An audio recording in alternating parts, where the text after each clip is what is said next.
Guys तो हम जो है ना वो आज करेंगे राइटिंग का chapter number 29 which is about urine concentration and dilution. क्यों ठीक है, हम सबसे पहले बात कर रहे होते हैं कि हमारे पास जो ऑस्मोलैरिटी होती है हमारे पास ब्लड की, तो वो हम देखते हैं तो अप्रॉक्सीमेटली हमारे पास 29 मोल पर लीटर होती है, या हमारे पास अप्रॉक्सीमेटली हम 300 तक उसको लगा लेते हैं फॉर ईजी कैलकुलेशंस। लेकिन अगर हम देखें हमारे पास यूरिन की ऑस्मोलैरिटी, तो यूरिन की ऑस्मोलैरिटी जो है वो हमारे पास बहुत जो है वो हमारे पास कम हो रही होती है। ठीक है, तो हम कहते हैं हमारे पास ऐसे कौन से मैकेनिज्म है जिससे हमारे पास जो, क्योंकि जो हमारे पास ब्लड की ऑस्मोलैरिटी होती है वही हमारे पास तकरीबन फिल्ट्रेट की ऑस्मोलैरिटी होती है, क्योंकि सारी चीज़ें हमारे पास जो है ना वो फिल्टर हो जाती हैं फ्रॉम द मोमेंट्स कैप्सूल। लेकिन फिर हमारे पास जो यूरिन की ऑस्मोलैरिटी इतनी कम क्यों है, तो उसमें हम देखेंगे कि हमारे पास किसी के से उसकी जो हमारे पास जो ऑस्मोलैरिटी है वो किस तरह से कम होती है। किसी के से हमारे पास जो सोल्यूट्स वगैरह होते हैं वो हमने एब्जॉर्ब होते हैं, वो हमने देख लिया था ट्यूबुलर रीअब्जॉर्प्शन के चैप्टर्स में। फिर हम देखेंगे ऐसे कौन से मैकेनिज्म है मेन इंपॉर्टेंट जिससे हमारे पास जो है वो ऑस्मोलैरिटी यूरिन की जो है वो हमारे पास कम होती है। ठीक है, अब हम कहते हैं कि हमारे पास यहाँ पे क्या होता है कि हमारे पास अगर हम जो है वो वाटर का इंटेक हम ज़्यादा कर लें, यानी एक पर्सन है जो कि हमारे पास बहुत ज़्यादा वाटर पी रहा है, तो उसकी बॉडी में क्या चेंजेस आएंगे, और एक सेकंड पर्सन है जो हमारे पास वाटर का इंटेक जिसका बहुत कम है, उसकी बॉडी या उसके जो यूरिन है उसमें हमारे पास क्या चेंजेस आएंगे। तो अगर हम बात करें कि ऐसा पर्सन जो कि हमारे पास जिसका वाटर इंटेक बहुत ज़्यादा है, तो उसका जो हमारे पास बॉडी फ्लूइड है वो क्या हो जाएगा, हमारे पास हाइपो ऑस्मोलर हो जाएगा।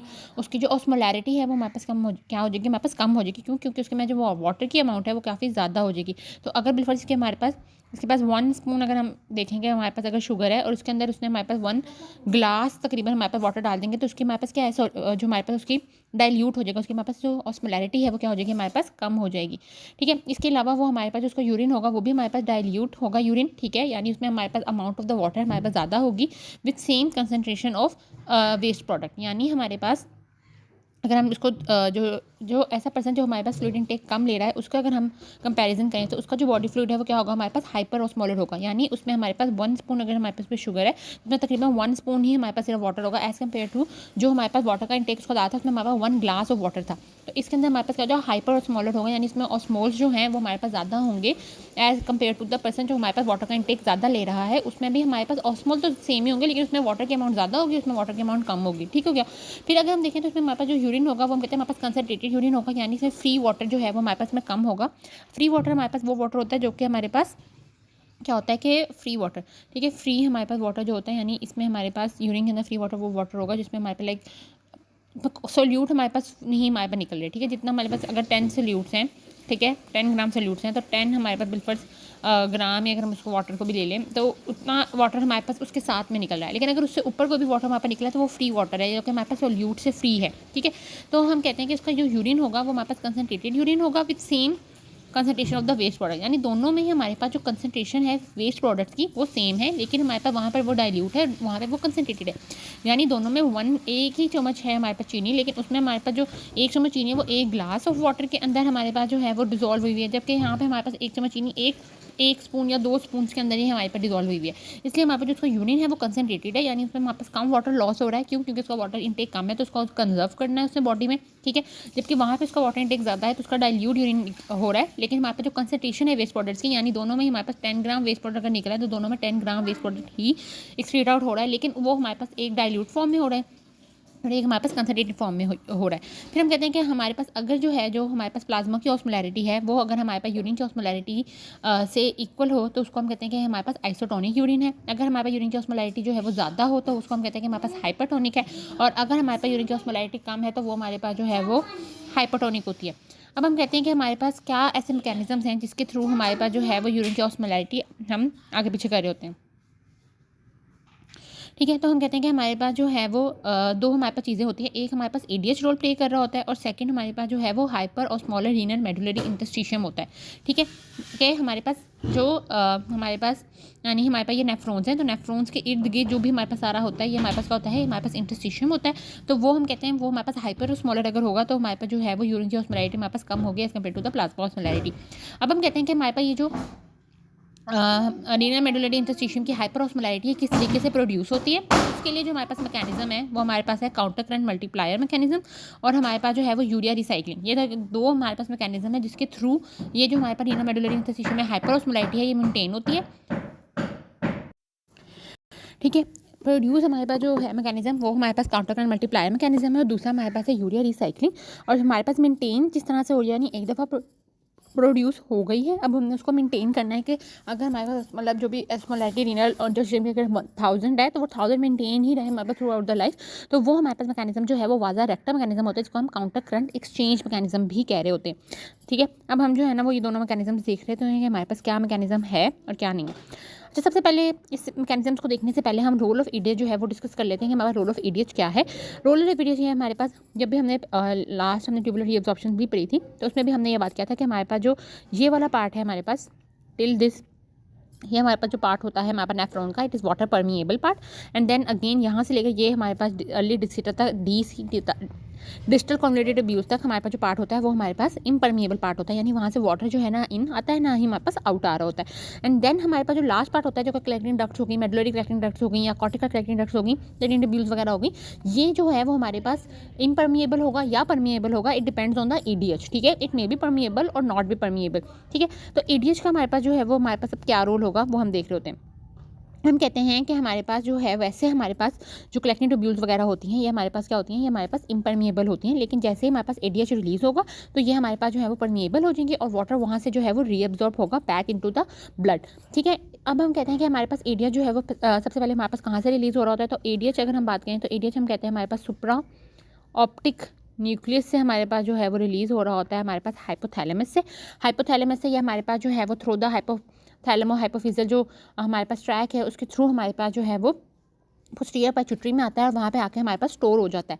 ठीक है, वहाँ पे हमारे पास स्टोर होता है और फिर हमारे पास जब भी इसकी नीड होती है तो ये हमारे पास जो है वो रिलीज़ हो रहा होता है। अब ये रिलीज़ कैसे हो रहा होता है ये हम देखते हैं आगे।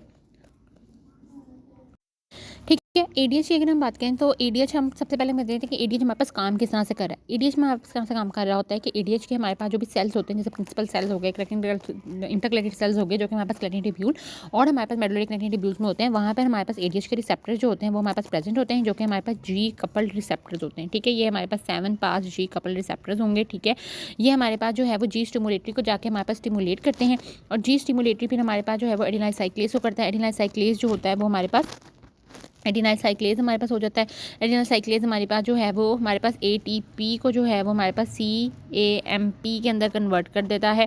सीएमएमपी हमारे पास देन प्रोटीन काइनेज ए है उसको हमारे पास एक्टिवेट करवाता है जो कि हमारे पास डिफरेंट जो प्रोटीन्स वगैरह होते हैं उनकी फॉस्फोराइलेशन करवाता है। तो ऑलरेडी हमारे पास एक्वापोरिन 2 जो होते हैं वो हमारे पास स्टोर होते हैं इनटू द वेसिकल्स, लेकिन वो हमारे पास एक्सपोज हो जाते हैं ऑन द ल्यूमिनल सर्फेस। ठीक है, और ल्यूमिनल सर्फेस पे एक्वापोरिन 2 जब हमारे पास जो चैनल्स होते हैं, एक्वापोरिन 2 क्या है हमारे पास, ये हमारे पास जो है वो चैनल्स हैं जो कि हमारे पास वाटर को जो है वो इनसाइड द सेल हमारे पास मूव करवा रहे होंगे। एक्वापोरिन 3 और एक्वापोरिन 4 जो होते हैं वो ऑलरेडी हमारे पास बेसल मेम्ब्रेन पे प्रेजेंट होते हैं, लेकिन एक्वापोरिन 2 हमारे पास सिर्फ तभी हमारे पास एक्सप्रेस होंगे या एक्सपोज होंगे on the surface when ADH is present. ठीक है, तो यहाँ से हमारे पास वाटर जो है वो रीअब्जॉर्ब होगा और यहाँ से फिर हमारे पास ये ब्लड कैपिलरीज के अंदर वाटर चला जाएगा। So that's how ADH works. लेकिन हम कहते हैं कि हमारे पास ऐसी क्या चीज़ है कि किस तरीके से हमारे पास जो है वो एडीएच स्टिमुलेट होगा कि भाई हाँ भाई तुम रिलीज हो। ठीक है, तो हम कहते हैं इसके लिए हमारे पास क्या क्या होता है कि अगर हमारे पास ब्लड की ऑस्मोलैरिटी जो है वो ज़्यादा होती है, यानी अगर हमारे पास ब्लड की ऑस्मोलैरिटी ज़्यादा है तो इसका मतलब ये है कि फ्लूइड का इंटेक कम है या फ्लूइड कम है हमारे पास ओवरऑल बॉडी में as compared to the solutes. ठीक है, जब भी हमारे पास ऑस्मोलैरिटी हो रही होती है तो वो in comparison to the solute हो रही होती है, क्योंकि हम कहते हैं हमारे पास केजी ऑफ द सोल्यूट्स मतलब moles of solute divided by KG of solvent या लीटर ऑफ द सॉल्वेंट हमारे पास हो रहा होता है ऑस्मोलैरिटी और ऑस्मोलैरिटी।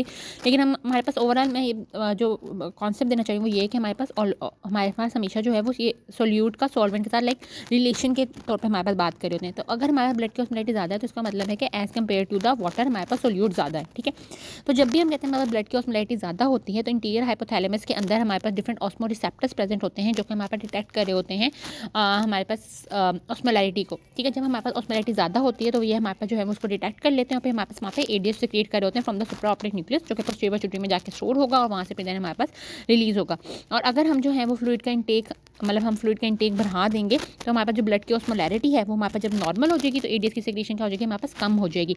और अगर हमारे पास ब्लड की ऑस्मोलैरिटी कम हो जाए तो एडीएच की सिक्रीशन बिल्कुल हमारे पास जो है वो लाइक ख़त्म हो जाती है, बिल्कुल हो जाती है ख़त्म। तो और लास्ट पार्ट जो होता है हमारे पास नेफ्रॉन का वो बिल्कुल इम्परमिएबल बन जाता है और बहुत ही हमारे पास डाइल्यूट यूरिन जो है वो हमारे पास निकल रहा होगा। ठीक है, इसके अलावा हम कहते हैं कि हमारे पास जो मेडुला ऑब्लोगेंटा है वहाँ पे भी हमारे पास डिफरेंट जो है वो हमारे पास baroreceptors and osmoreceptors present होते हैं जो कि हमारे पास अगेन इन्फॉर्मेशन जो है वो हमारे पास प्रोवाइड कर रहे होते हैं।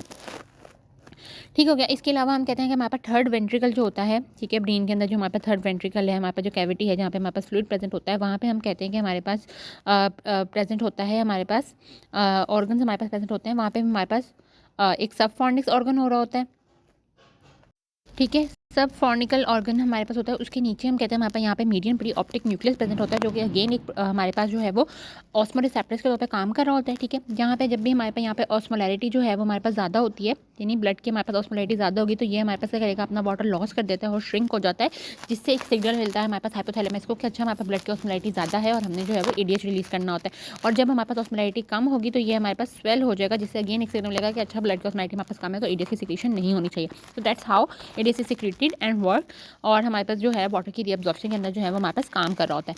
नेक्स्ट वीडियो में हम इंशाल्लाह जो है वो ये देखेंगे कि किस तरीके से हमारे पास जो है वो यूरिन को हम जो है वो हम जो है वो यूरिन को कंसनट्रेटेड या डाइल्यूट किस तरीके से कर रहे होते हैं, जो हमने मैकेनिज्म देखा था कि जो मेडुलरी रीनल इंटरस्टिशियम है उसको हमने किस तरह से प्रोड्यूस करना है और फिर देन किस तरीके से उसको हमने मेंटेन करना है, इंशाल्लाह हम नेक्स्ट वीडियो में देखेंगे।